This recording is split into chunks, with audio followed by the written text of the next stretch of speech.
Hello, my friends, and welcome back. Welcome to my peeps, as I call you, because you are my peeps, and I'm your peeps. And we work together to try to live better lives. Though my channel has gone back and forth on many different issues, generally the theme of the channel is to try to live a better life, to learn from others, and to teach others. It becomes a little more difficult when I feel like it's time to teach others because I don't have an arrogance that says I know better than others. There are some people who will stand up there as gurus or yoga, experts, and this is what you need to be happy. And all you need to do is think positive, and all you need to do is put out your positive affirmations and use these chakra cleansers and these crystals. All that bullshit aside, there is one lesson that I can confirm is at the very root of all of it as far as it comes to when it comes to happiness and being happy. People will talk about whether you can have consistent elation and happiness or whether there's moments of depression required. None of that matters. This is the real root of the discussion here. The best thing you can do for your own psyche to lead a better and happier life is to set clear boundaries with other people and with yourself. I think that latter part is often left out. When we talk about setting boundaries for others and what they can and can't do. Set boundaries for yourself as well and what you're willing to do, what you're willing to put up with, but also what you're willing to dish out to others. Set limits and boundaries on your interaction with other people because our interactions with other people ultimately determine more about our happiness than we give ourselves credit for. You can't just hide away and say, I don't care about other people's opinions, because you know that's bullshit. We do care about others' opinions. When we say we don't, it's because we're hurt inside or because we feel that the whole world is wrong. But sometimes we got to step back and ask ourselves if we're the one that's wrong, if we don't interact with other people appropriately.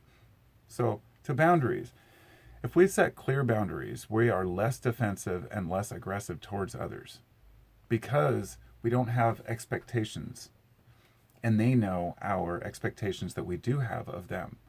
Now, I'm going to explain what I mean by boundaries. It's obvious. First impression might be like, well, just telling them don't fuck with me or don't do this or do that. No, it's not that. It's telling people, for example, this is how I feel when you do this. And when you do that, I'm going to do this. It's really that simple. It doesn't mean you're going to do something bad. Don't misunderstand that. It means that when you say something like this, it hurts my feelings. 15-minute free thinking has a mind of its own. Well, I'm mad at you, 15-minute free thinking. How dare you? When you do that, it makes me want to do this. Good enough. No, it's not a ghost. Don't even say that. I actually had just balanced it up there kind of precariously a half hour ago. I was cleaning back here. But anyhow, this part's important to me because this is something that I've learned only over the last several years. I've learned a lot of lessons over the decades of my existence. Just turning 46, I'm still learning as I go, and I don't know shit. I know that when I'm 56, 66, 76, I'll be looking back and laughing at some of the things I may have not understood, but my hope is that I won't look back at the things I did and feel guilty about them. The way I treated people, the way I treated myself, and so I'm always respectful to other people. And what I've learned is that setting boundaries, first of all, it takes time. It takes time. It takes time because you have to train people to understand where you're coming from. I don't mean train in a way of like, this is what you need to learn, but really to understand one another, to understand that this is how I feel about things. If you don't talk to people and you don't tell them how you feel about stuff, they won't get it. And a lot of people are embarrassed.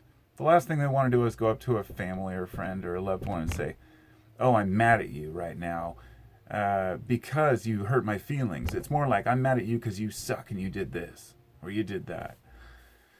It's just human nature. So the thing is that it takes time to explain to people how you feel and not only that, but for them to actually receive and kind of assimilate that knowledge. For example, if a person consistently brings up a subject that you don't want to talk about, or if a person is always harping on you or being mean to you, or telling you they don't like the way you live, or you shouldn't smoke pot, or you shouldn't do this, whatever it might be, a person may retaliate and be like, "Screw you! I do what I want." But the best response to that, especially critical parents, family members, whoever it might be. I've had friends whose parents are totally straight edge and they just don't understand how their kids can smoke pot or why they would date a certain person or take a certain job. And it's like, hey, instead of just saying, "Fuck you, I'm doing what I want," you say, "Well, I respect your opinion, but I'm an individual and this is how I feel when you say these things to me." And honestly, people back right down. I don't mean that they cower away, but rather they don't want to pursue the discussion any further when you get down to your raw emotions. I have seen this so many times with a lot of different people. I've had spats and arguments with folks, and then when I say, "Hey, you hurt my feelings," crickets. People don't want to talk about that. They want to argue. So that's why setting boundaries is important in the sense of explaining your position. This is how I feel. This is what I'll do, whether it be doing nothing or just ignoring a person for a while. But it takes time. And you have to be consistent. You can't just let yourself be taken advantage of. And this is, I think, one of the biggest ones for people is allowing yourself to be taken advantage of. There are a lot of people out there who are just basically pincushions for other people. I mean, really, it's just, "Sure, how can I help you? What can I do for you?" It's like customer service for everyone, whether it be your parents, your kids, your friends. It wears people down. I have known people that put on the kind of, "Hey, I'm cool with it" attitude all the time, and those people end up bottling up a lot of emotions deep down inside. And these, I think this is where some of the hippie rage comes from in the hippie culture, if you will. This kind of, you might not even know what I'm talking about. You probably don't, but a lot of people talk about the peace-loving hippies and whatnot, but they don't realize that folks were actually, a lot of folks have this aggressive side that only comes out once in a while. And it's because they don't allow themselves to flow naturally and set their boundaries in their daily life. They pretend like they're a certain person and they don't mind all these things, and then it just builds up rage within them because they're not being consistent. And those are my thoughts on setting boundaries, I guess. I think it's important. It's not, you might call it selfish in a way, and it is, but the self comes first. You have to, this is something I've gained from all my knowledge, all my learning of philosophy and of, ancient history, that you take care of the self first and your mind first, and then you can take care of others. If you're completely losing your mind because you're trying to always cater to others' whims, then you're never going to be happy. So setting boundaries makes you a little more resistant and builds up thicker skin to basically, if a person has a hard time with this, my belief is that it's only because of a very simple factor. They're still attaching themselves to what other people think or attaching themselves to other people's ideas.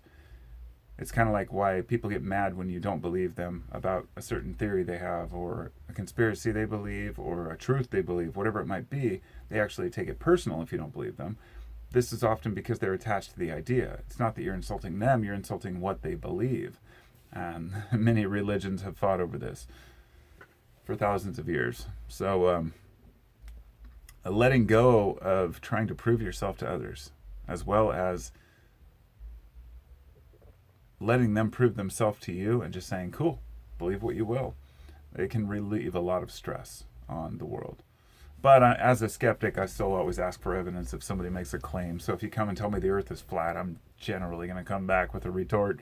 But all that aside, never be wrapped up in it. Don't take things personal.